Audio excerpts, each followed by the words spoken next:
tanah dibawa malaikat Jibril ke dunia. Mulanya, malaikat hanya meminta api neraka sebesar buah kurma saja, namun penjaga neraka menolaknya, mengingat jumlah tersebut mampu melelehkan 7 langit dunia dan seluruh bumi karena panasnya. Akhirnya, api yang dibawa ke bumi hanya sebesar biji zarah saja.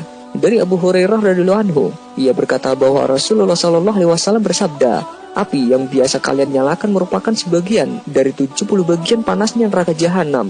Ya Rasulullah, demi Allah, sungguh api dunia ini benar-benar cukup panas, ungkap para sahabat. Nabi Muhammad SAW melanjutkan, tetapi sungguh api neraka jahanam 69 kali lebih panas dibandingkan api dunia, yang masing-masing bagian sama panasnya dengan api di dunia. Hadis riwayat Imam Bukhari, Imam Muslim dan Tirmidzi. Dalam sebuah cerita, dikisahkan jika Nabi Adam alaihissalam sesampainya di dunia kesulitan dalam menjalani kehidupannya. Bapak seluruh umat manusia ini terlebih dahulu harus bekerja keras. Namun, ketika sudah mendapatkan bahan makanan, bahan-bahan tersebut tidak bisa langsung dimakan layaknya di surga. Harus diolah lagi baru kemudian bisa dihidangkan. Caranya adalah memasaknya dengan api.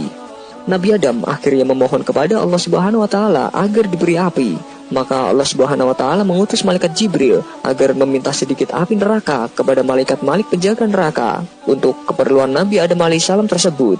Wahai Jibril, berapa banyak engkau menginginkan api? Tanya malaikat Malik. Aku minta api neraka seukuran buah kurma, jawab malaikat Jibril. Jika aku memberikan api neraka seukuran buah kurma, maka 7 langit dan seluruh bumi akan hancur meleleh karena panasnya, kata malaikat Malik. Kalau begitu, berikan aku separuh buah kurma saja, jawab malaikat Jibril. Kemudian malaikat Malik menjawab, jika aku berikan api sebesar separuh kurma, maka langit tidak akan menurunkan air hujan setetes pun, dan air di bumi akan mengering, sehingga tidak ada satupun tanaman yang bisa hidup karena panasnya. Sang malaikat kemudian bertanya kepada Allah Subhanahu wa Ta'ala terkait jumlah api yang sesuai untuk dibawa ke bumi. Dan Allah pun berfirman, ambillah api dari neraka sebesar zarah.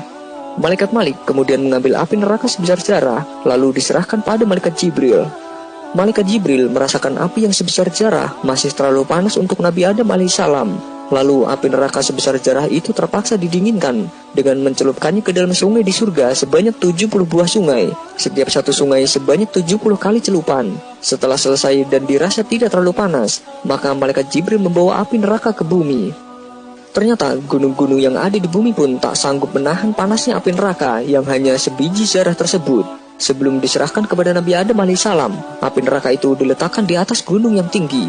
Namun ketika itu api diletakkan, gunung tersebut hancur lebur sebab tidak mampu menahan panasnya api neraka yang sebesar zarah itu.